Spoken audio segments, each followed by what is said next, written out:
Auto sequence has started. 6, 5, 4, 3, 2, 1. Go for launch.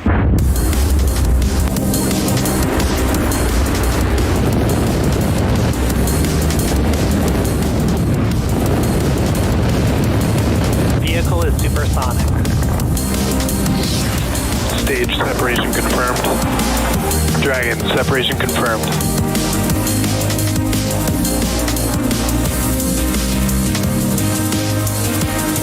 Stage 1 is transonic. Landing legs have deployed. And Falcon 9 has landed.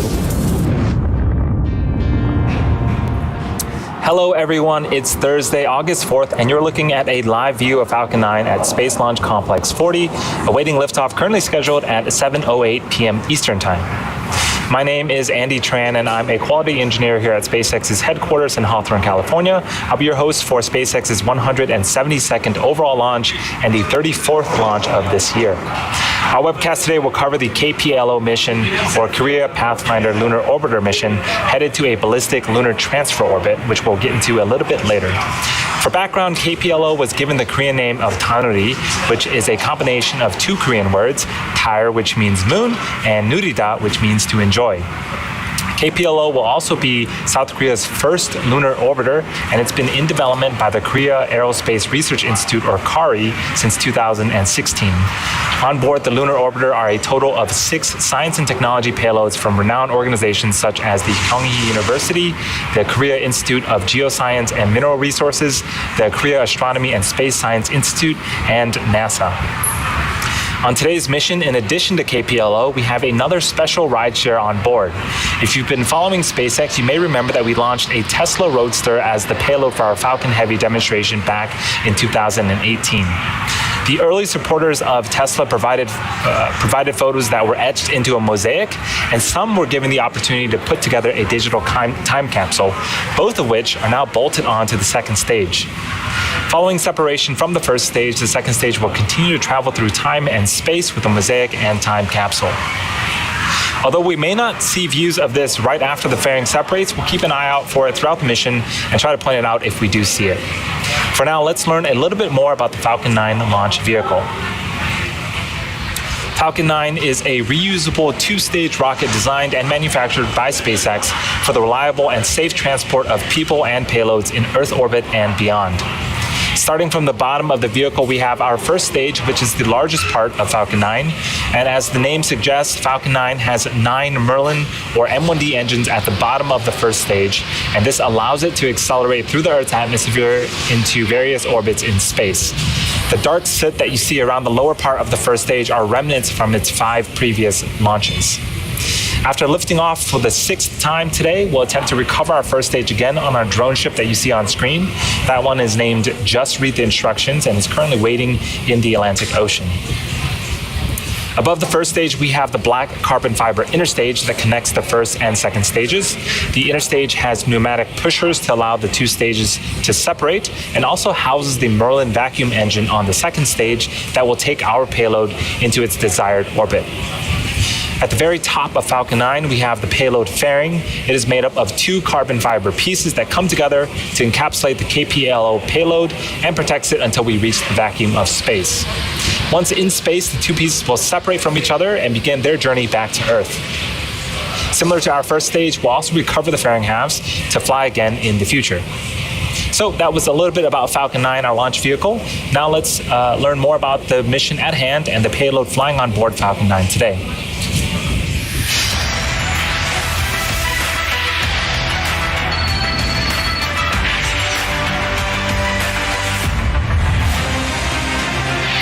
KPLO is an acronym for Korea Pathfinder Lunar Orbiter, and its Korean name is Danuri. It is South Korea's first lunar orbiter and has been developed since 2016. It will be launched in early August 2022. It has a total of 6 science and technology payloads and will travel in DLT orbit for about 4.5 months to reach the moon, and then enter the lunar mission orbit at the end of December 2022. Total mass of Danuri is 678 kilograms. After launch, 2 solar panels, a high-gain antenna, and a magnetometer are deployed for flight configuration in space. Total 6 payloads are equipped in the Danuri: Lunar Terrain Imager, LUTI, Wide-Angle Polarimetric Camera, PolCam, Gamma-Ray Spectrometer, KGRS, Magnetometer, KMAG, Delay Tolerant Network, DTNPL, Permanent Shadow Region Camera from NASA, ShadowCam.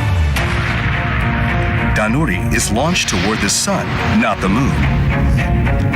It will travel for about a month as the sun gravity pulls it. Finally, it will reach around the L1 Lagrange point, which is the point of equilibrium under the influence of the sun and the Earth's gravity. After that, when the TCM burn is started to make sure it can reach the moon on the desired date, it will be pulled by the gravitational force of the Earth, the moon, and the sun to travel several million kilometers. Then, it will naturally approach the moon that is revolving around the Earth.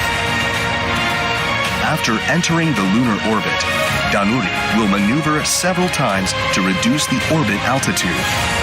Finally, it will reach the mission altitude of 100 kilometers in polar near-circular orbit for 6 payload missions.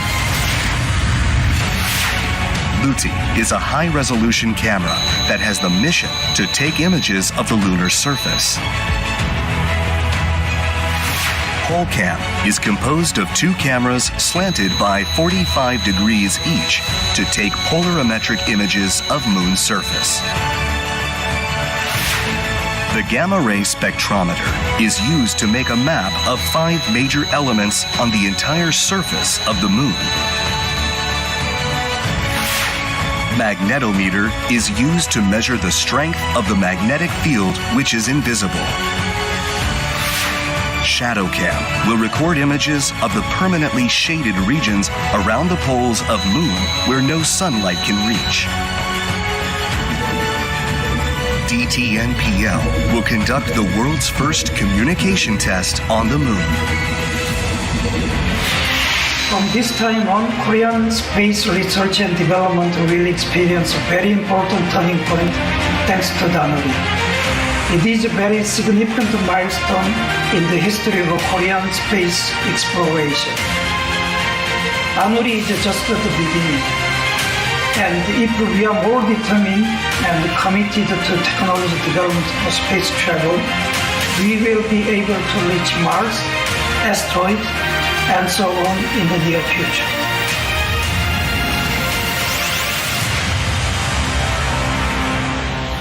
As we saw in the video, KPLO's final destination will be the moon, or a lunar orbit to be more precise. Traditionally, if we wanted to send something to the moon, we would launch the payload into a lunar transfer orbit or a trans-lunar injection orbit. A lunar transfer orbit has an apogee altitude of approximately 385,000 kilometers, which is roughly the distance between the moon and the Earth. To support this type of launch, our teams would select a launch window that would allow the payload to meet the moon when it reaches apogee, and at that point, it would use its own propulsion to get into an orbit around the moon. Although this is the fastest approach, it also requires a significant amount of fuel for the payload to get into its final orbit around the moon. KPLO will instead be launched into a ballistic lunar transfer orbit, which will require KPLO to be launched into a much higher orbit of about 1.2 million kilometers, which is about 3 times higher than the lunar orbit we just saw. At this height, the gravitational pull from the sun starts becoming dominant compared to that of the Earth. The payload will then fire its thrusters to put itself on a return trajectory towards Earth, and this will bring it closer to the moon, where it will once again use its thrusters to maneuver into a lunar orbit. The ballistic lunar transfer approach takes much longer to get into the final lunar orbit, but it requires a lot less fuel from the satellite. So turning our attention back on screen, we see that the strong back, which is that gray structure next to the vehicle, it should begin to recline away from Falcon 9. Strong back recheck in progress. We can see on screen that it is indeed reclining to its pre-launch position. It is part of a larger structure called the Transporter Erector, also known as the TE. The TE's job is to roll the rocket out to the pad and raise it to the vertical launch position that you see on screen. It also routes the vehicle's fluids, powers, and telemetry umbilicals from the ground systems to the rocket and satellites until Falcon 9 goes on internal power and clears the pad. The strong back will continue to recline away from Falcon 9 as we get closer to T0 to provide clearance for Falcon 9 to lift off. Stage 1 LOX load is complete. Our team in Florida began loading propellants at the T-minus 35-minute mark, and we are nearly full on both stages. Falcon 9's first and second stages use the same two propellants. We use RP1, or Rocket Propellant 1, as our fuel, and superchilled liquid oxygen, or LOX, for our oxidizer. In addition to these two propellants, we also use the chemical TTEB, or triethyl aluminum and triethyl borane, as an ignition source. The combination of RP1 and LOX is what makes the rocket go, but it's TTEB that sets the match to the propellant mix.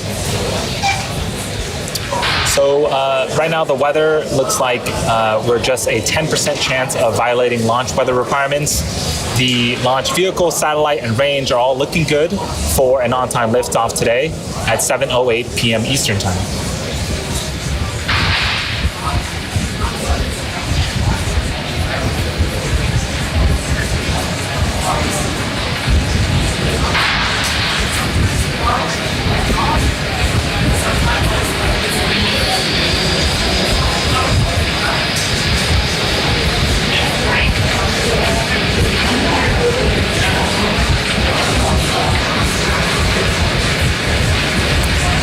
Stage 2 LOX load is complete. That call out for stage 2 LOX load complete. That means that the vehicle is fully fueled on both stages and ready for liftoff just 90 seconds from now.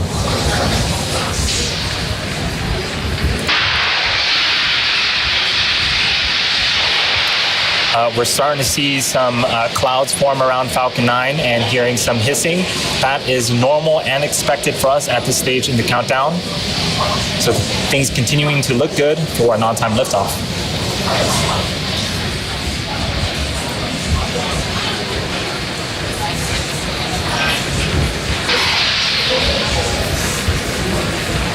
Falcon 9 is in startup. The vehicle is in startup, which means that both stages are beginning to pressurize for liftoff.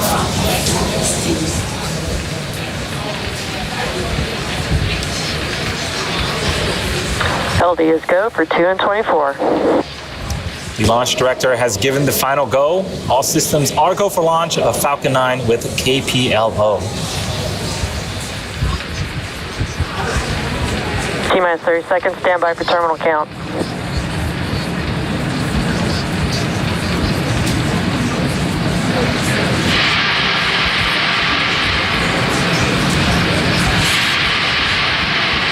Fifteen, 14, 13, 12, 11, 10, 9, 8, 7, 6, 5, 4, 3, 2, 1, 0.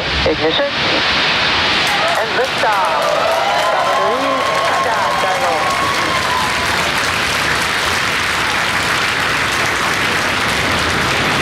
Vehicles pitching downrange.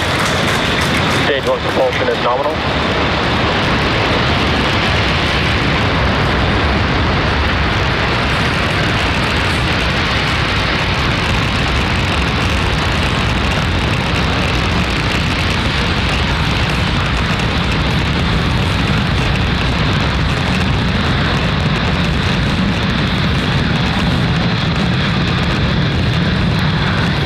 Falcon 9 has successfully lifted off from Space Launch Complex 40 at Cape Canaveral Space Force Station, carrying the KPLO payload to a ballistic lunar transfer orbit. So we are beginning to throttle down the engines on the first stage to prepare for a period known as max Q. During this period, the vehicle is going to experience the highest amount of aerodynamic stresses Vehicle supersonic.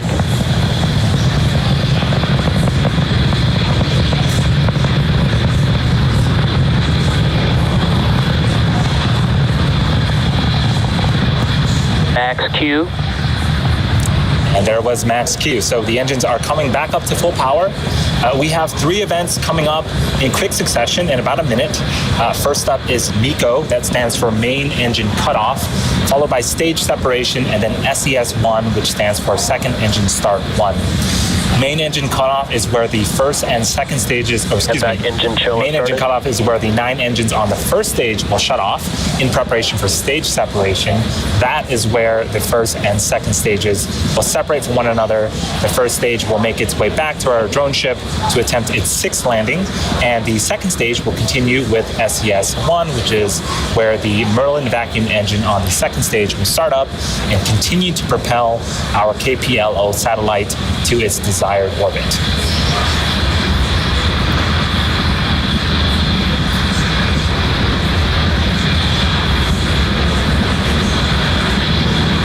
Those events are coming up in about 10 seconds. For now, we are enjoying some excellent views of Falcon 9 during its ascent phase.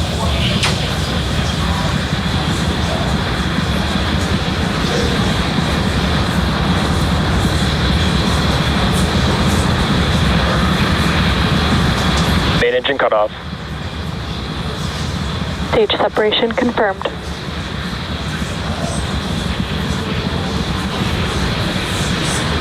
MVAC ignition.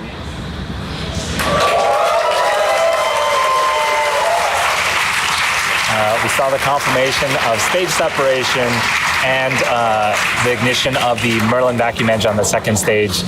Coming up in a few seconds, we're going to be looking for fairing deploy. Those fairing halves will separate from the top of the second stage and make their way back to Earth. Fairing separation confirmed. And off they come. So those 2 fairing halves are now falling back to Earth. Those are the 4th flight for both of these fairing halves, and we are going to be attempting to retrieve them with the help of our recovery vessel, Bob.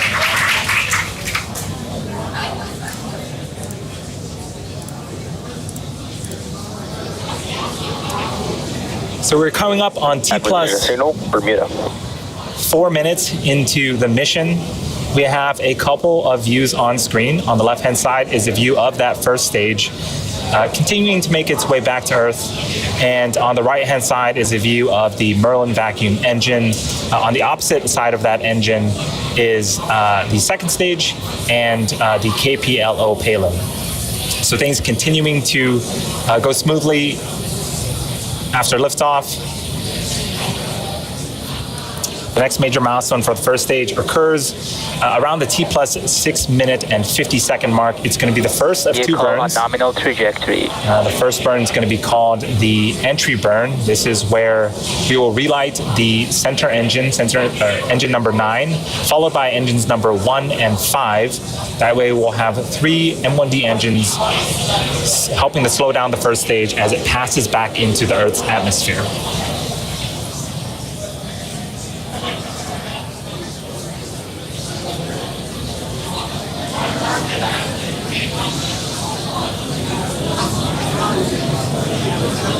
The engine that you see on the right-hand side of the screen is optimized to perform in the vacuum of space.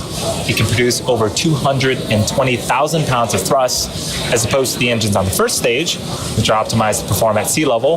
Those can produce 190,000 pounds of thrust apiece.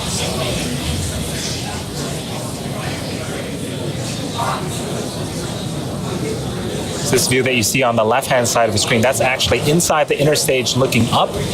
We mentioned those pusher rods, and that we saw a glimpse of those with that video. You can also see some action on the left-hand side of the screen. We see some bursts of white gas. That is nitrogen from our attitude control system. That in conjunction with those hypersonic griffins that you see on screen.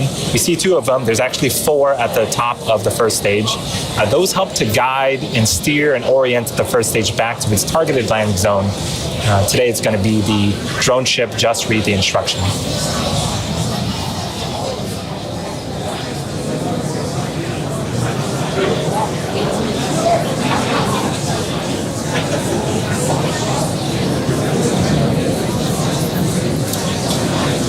We are about 40 seconds away, or 30 seconds away from that entry burn on the first stage.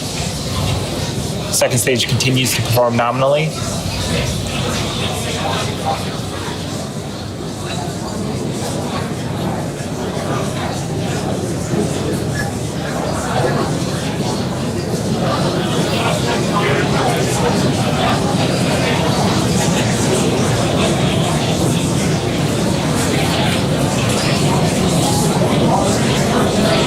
Stage 1 FTS has safed.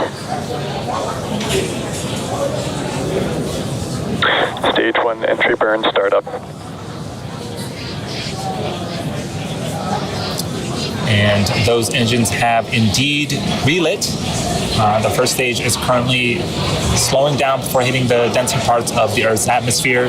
This burn is expected to last for about 30 seconds.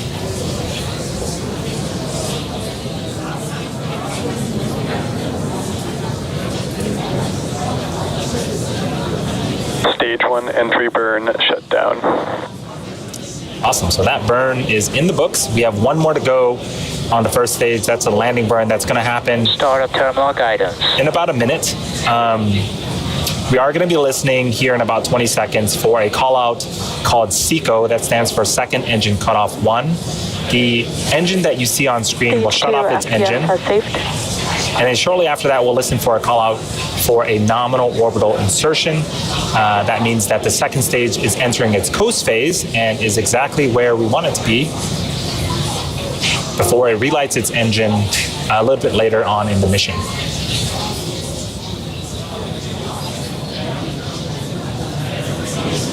MVAC shut down.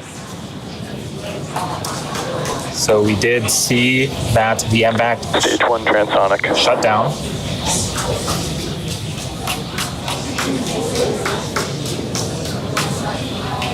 Nominal orbit insertion. And there was the call out for nominal orbital insertion. The second stage is coasting for a bit longer, and we got views back of our first stage as it attempts its sixth landing on our drone ship. Landing burn.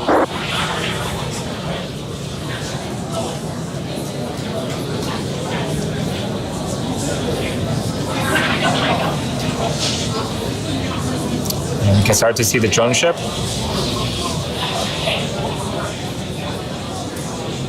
Stage 1 landing leg deploy.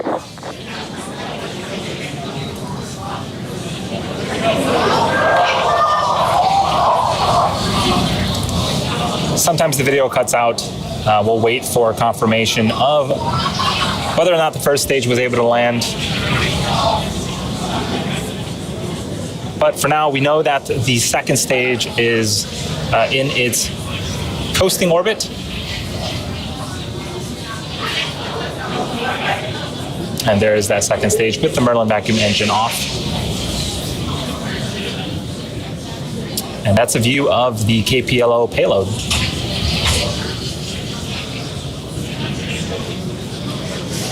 Expected loss of signal. Keep.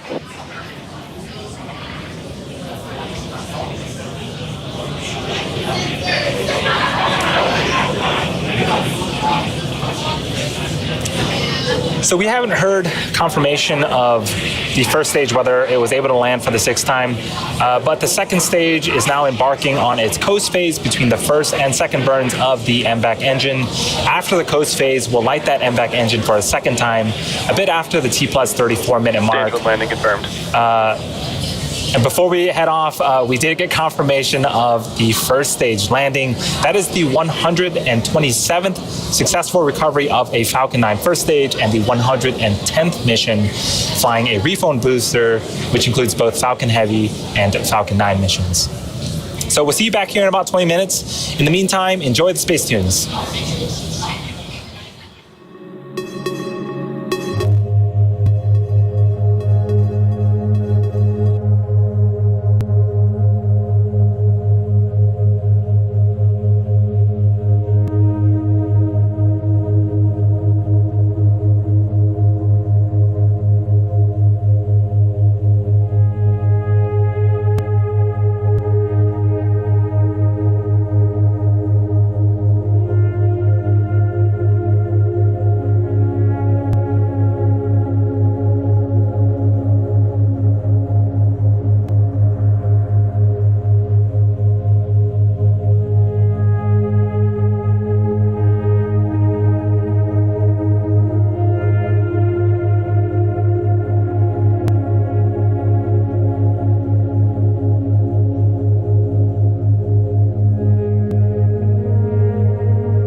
Acquisition of signal, Malindi.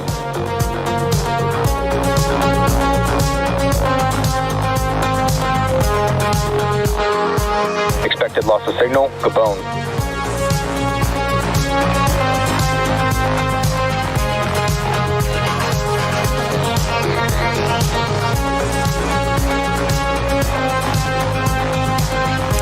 Welcome back to the webcast of the Falcon 9 mission carrying the KPLO payload designed and developed by KARI, or Korea Aerospace Research Institute. We're coming up on the second burn of the upper stage engine in about 30 seconds.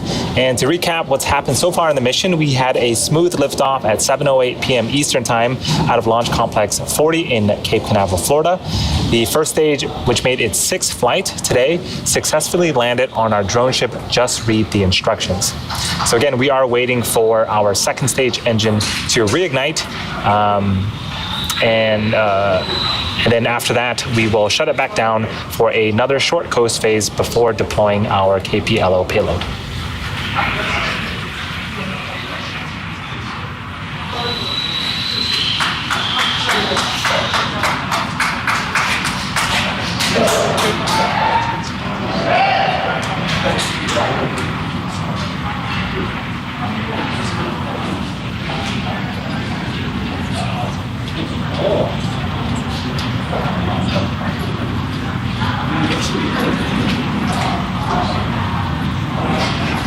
It doesn't look like we are going to be getting video views of the second stage, so we'll be waiting for the call out of SES-2.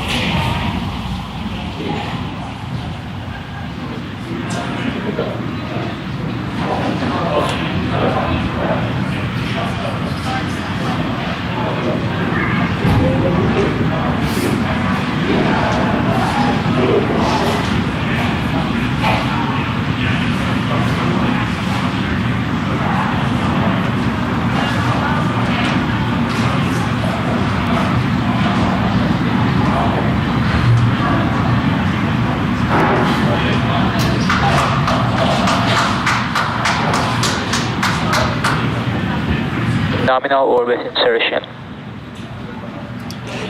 So we were waiting for SES-2 and SECO-2, but we got an even better call out, which is nominal orbital insertion. So the second stage engine started up, burned for about a minute, and then shut back down. Again, we are in another coast phase, and while we wait for the payload to get closer to its final destination, we're going to pause commentary during the second coast phase, but we will come back just before payload deploy, currently scheduled to occur around the T plus 40 minute mark.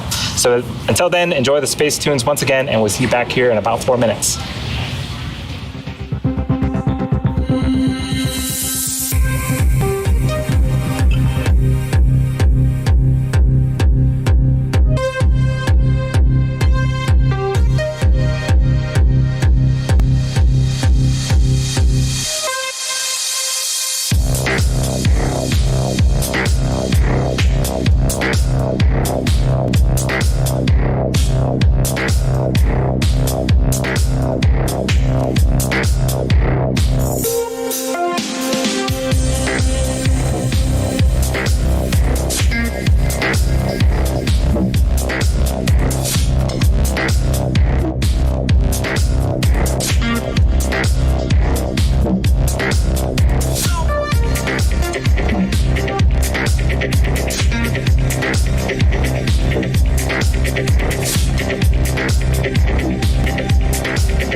joining us. We have just one more major milestone coming up to complete today's mission, which of course is the deployment of the KPLO payload from Falcon 9's second stage, which is scheduled to take place about 30 seconds from now. And there we can see the KPLO payload at the top of the second stage.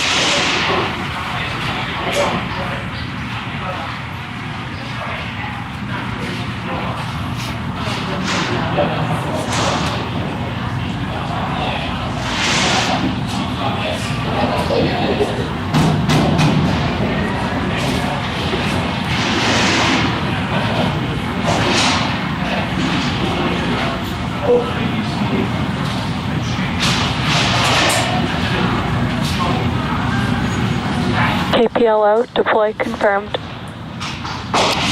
And there you have it. Confirmation of successful separation of KPLO from Falcon 9's second stage. KPLO still has a bit of work to do over the next 4.5 months before getting into a lunar orbit, but we do wish it safe travels.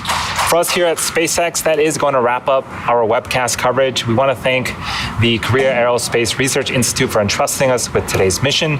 And of course, all our viewers, thank you for joining us, and we will see you next time.